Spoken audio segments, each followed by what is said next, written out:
And I have a question for you, but it's in a interesting form. So let's see.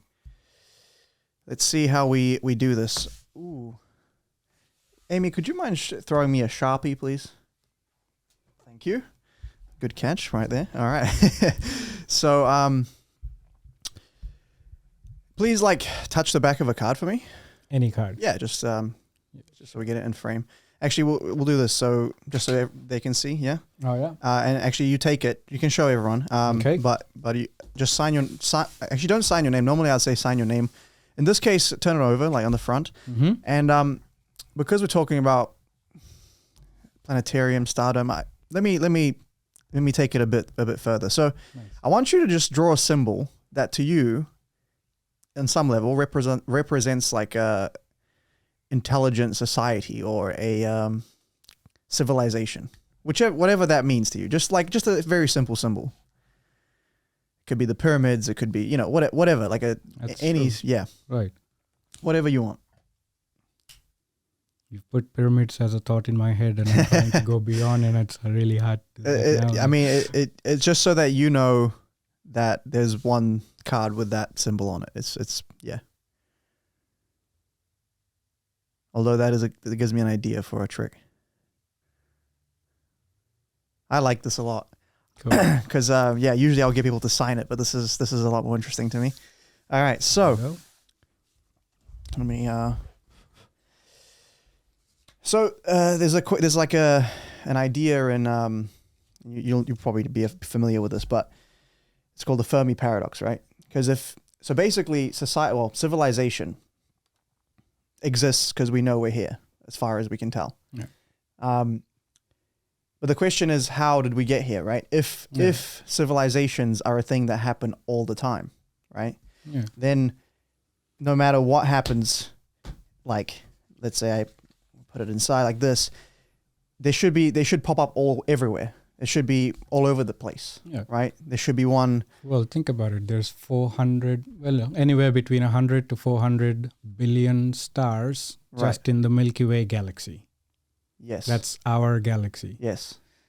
There's billions of these galaxies. So let's start with just our single galaxy, 400 up to 400 billion suns, because each star is a sun. Now, our star, has 9 planets. Yes.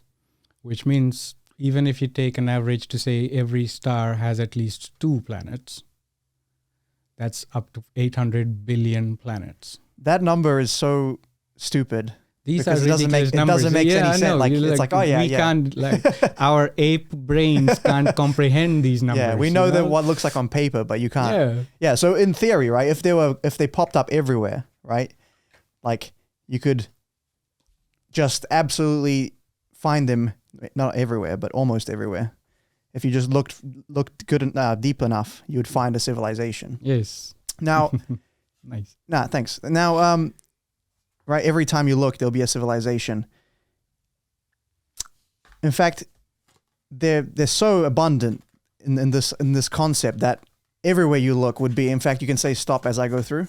Stop. Right, there would be a civilization. Wow. Cool. And that would make a lot more sense, because then it would give us an understanding of why we're here on this earth, and the kind of it would make a lot more.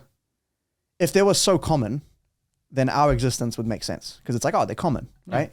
The problem is you could find them anywhere, but the real issue is you don't, because as I gave a slight peek before, we're the only ones that we know of.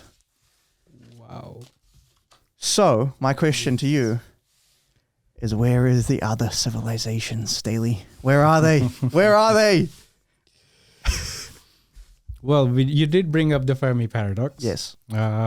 Essentially, the idea is to say that there are what we consider to be the great filters.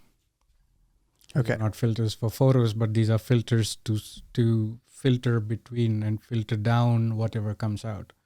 So even if there are civilizations, because there are a lot of planets, so there could be a lot of civilizations. Now, the next thing is time. How long can these civilizations last? Maybe there were civilizations on this star or around the star around us 200 million years ago.